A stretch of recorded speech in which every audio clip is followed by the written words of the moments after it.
প্রিয় বিশ্ববাসী ও দেশবাসী, বৈষম্য বিরোধী ছাত্র আন্দোলন বা students against discrimination from Bangladesh থেকে বলছি। আমরা বাংলাদেশের সরকার শেখ হাসিনাকে বলেছিলাম যে আপনি প্রায় আমাদের শত শত ছাত্র জনতাকে নির্বিচারে হত্যা করেছেন, আপনি পদত্যাগ করুন, শান্তিপূর্ণভাবে ছাত্র জনতার কাছে ক্ষমতা হস্তান্তর করুন। কিন্তু তিনি ক্ষমতা হস্তান্তরের প্রক্রিয়ায় তো গেলেনই না, তিনি আরো মানুষ হত্যা শুরু করলেন। আজকে তিনি আরো প্রায় 40 থেকে 45 জন ছাত্র জনকে তাকে নির্বিচারে গুলি করে হত্যা করলো। এটা আর মানা যায় না। আমরা বলেছিলাম আপনাকে দেশের ছাত্র জনতা চাই না, আপনি ক্ষমতা থেকে সরে যান, গণভবন ছেড়ে দিন। গণভবন মানুষের সম্পত্তি, আপনার বাবার সম্পত্তি নয়। কিন্তু উনি সেটাকে বাপ দাদার সম্পত্তি মনে করে সেই গণভবনে থাকার জন্য এদেশের নিরীহ জনতাকে হত্যা করায় মত্ত হয়ে উঠেছেন। তিনি পাগলের মতো মানুষ হত্যা করছেন। এটা আর হতে দেয়া যায় না। উনি আর 1 ঘন্টা ক্ষমতায় থাকলে আরো মানুষ মরবে। আমরা চাই না আর উনি 1 মিনিটও ক্ষমতায় থাকুন। আপনি অবিলম্বে ক্ষমতা ছাড়ুন। আমরা বাংলাদেশের ছাত্র জনতাকে, বাংলাদেশের সকল মানুষকে, প্রতিটি ঘর থেকে প্রত্যেকটা মানুষকে আহ্বান করছি, ঢাকার উদ্দেশ্যে এক্ষুনি রওনা করুন। ঢাকার উদ্দেশ্যে রওনা করুন। আমরা গণভবন দখল করে নিব যদি উনি গণভবন না ছাড়েন। আমরা বাংলাদেশের সংসদ ভবন দখল করে নিব যদি উনি সংসদ ভবন না ছাড়েন। এই খুনি ফ্যাসিস্টকে আর ক্ষমতায় থাকতে দেওয়া যায় না। উনি যতদিন ক্ষমতায় থাকবেন ততদিন লাশ পড়বে। নিয়মিতই লাশ ফেলতেছেন, নিয়মিতই আমাদের ছাত্র জনতাদেরকে হত্যা করতেছেন। তিনি ছাত্রলীগ যুবলীগের ক্যাডারদের হাতে অস্ত্র তুলে দিয়েছেন। তারা নির্বিচারে গুলি করতেছে, পুলিশ বাহিনী গুলি করতেছে।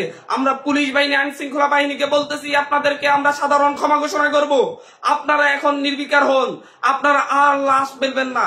এখন যদি আপনারা গুলি করা বন্ধ করেন আপনাদের কারো কোনো ক্ষতি হবে না, কারো চাকরি যাবে না। আপনাদেরকে আমরা ঘোষণা করছি, আশ্বস্ত করছি।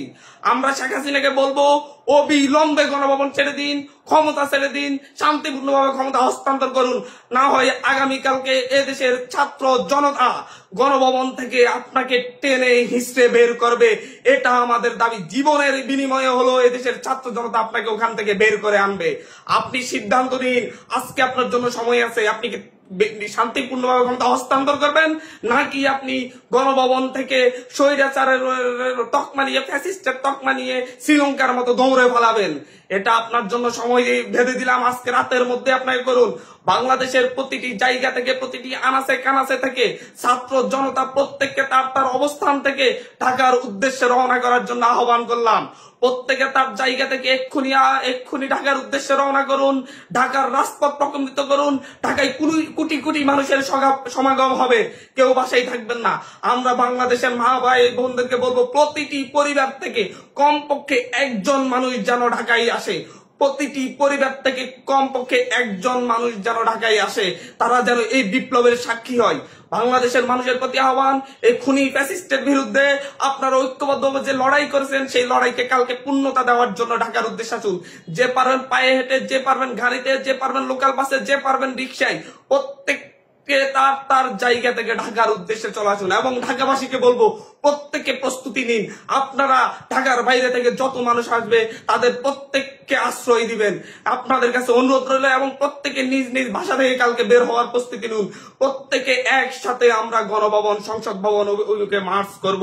আমরা গণভবন, সংসদ ভবন দখল করে এই স্বৈরাচার, ফ্যাসিস্ট, খুনি সরকারকে ক্ষমতাচ্যুত করবই করব। এটাই আমাদের ঘোষণা।